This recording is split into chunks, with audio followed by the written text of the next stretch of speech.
सबसे बड़ा सवाल यही है अब की बार किसकी बनेगी सरकार और सबसे बड़ा मुद्दा क्या रहने वाला है। लेकिन चुनाव आयोग की ओर से ये जो लंबी चौड़ी प्रेस कॉन्फ्रेंस की गई है, अंकित गुप्ता सीधे आपके पास आते हुए इसकी बड़ी बातें जल्दी से हमारे दर्शकों को बताइए। 2 चरणों में मतदान, 14 तारीख को आएंगे फाइनल नतीजे और क्या क्या महत्वपूर्ण इस बार एसआईआर की प्रक्रिया पूरी होने के बाद किन किन मायनों में इस बार का चुनाव सबसे ज्यादा दिलचस्प होने जा रहा है। अंकित।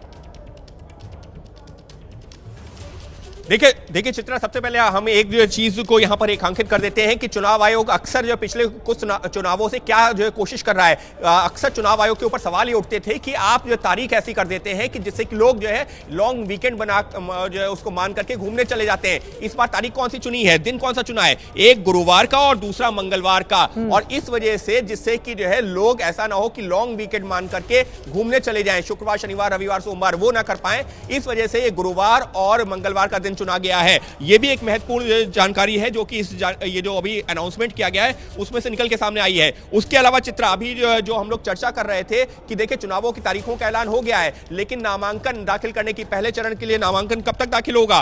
दाखिल होगा 17 अक्टूबर तक और दूसरे चरण का 20 अक्टूबर तक। तो इसका मतलब क्या हुआ? इसका मतलब यह हुआ अभी तक जो हम देख रहे थे ना कि काफी बैठके का दौर चल रहा था कि कौन किसके साथ होगा, कितनी सीटें किसको मिलेंगी। अब ये आप उम्मीद करिए कि अगले एक हफ्ते के भीतर वो गतिविधि काफी तेज होते हुए आपको नजर आएगी। जल्द ही उम्मीदवारों की लिस्ट सामने आने लगेगी। जैसे हमने देखा अभी चुनावों की तारीख के ऐलान से ठीक पहले आम आदमी पार्टी की एक लिस्ट सामने आई है, लेकिन अब हम उम्मीद कर रहे हैं एनडीए और इंडिया गठबंधन, जो दोनों अलग अलग गठबंधन हैं, उनके उम्मीदवारों के नामों को लेकर भी मंथन भी होगा और वो लिस्ट भी सामने आएगी। तीसरी महत्वपूर्ण चीज, एसआईआर की जो प्रक्रिया हुई है, चुनाव आयोग ने साफ तौर पर कहा है कि अगर अभी भी किसी को लगता है कि किसी का नाम गलत तरीके से हट गया है या जुड़ गया है तो वो ठीक करवाया जा सकता है। ऐसा नहीं है कि अभी जो है ये प्रक्रिया खत्म हो गई है, लेकिन ये जो है इसकी भी एक तय सीमा होती है और अभी भी लोगों के पास में वो विकल्प है। तो साफ तौर पर चुनाव आयोग ने यही बताया है कि जो 7 करोड़ 42 लाख मतदाता हैं, जिसमें 3 करोड़ 92 लाख पुरुष और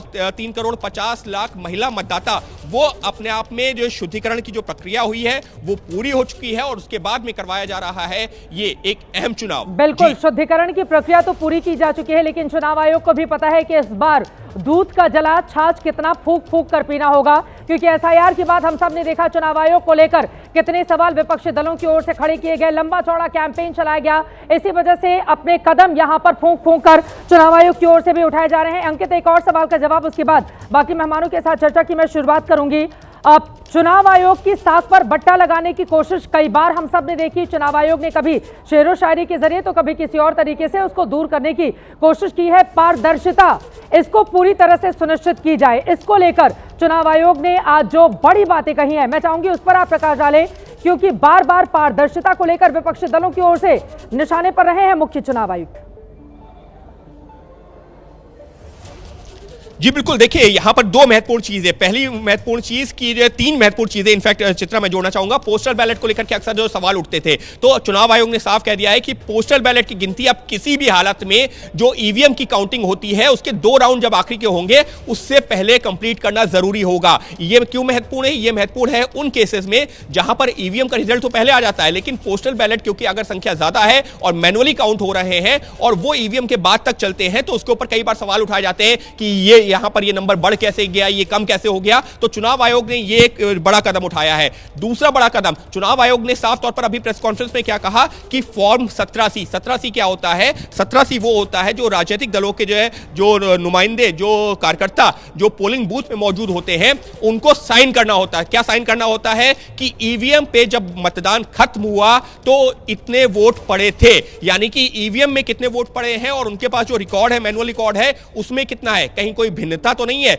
ये क्यों महत्वपूर्ण है? जो अक्सर ये कह दिया जाता ना कि ईवीएम में जो है पहले तो वोट इतने थे, बाद में इतने कैसे हो गए, तो उस जो दुविधा को दूर करने के लिए वो सवाल ना उठे, वो जो चुनाव आयोग ने कहा है कि फॉर्म 17C राजनीतिक दलों को अपने कार्यकर्ताओं को भेजना चाहिए, जिससे कि वो सवाल नहीं उठना चाहिए कि ईवीएम में कोई गड़बड़ी हुई है।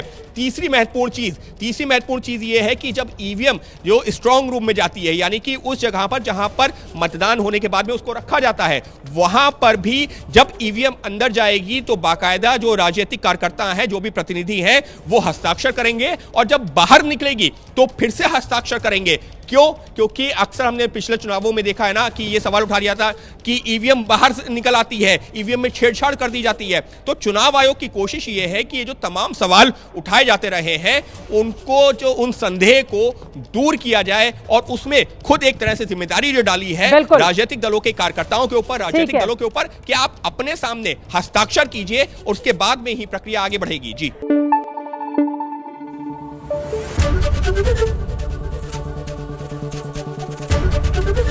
एबीपी न्यूज आपको रखे आगे।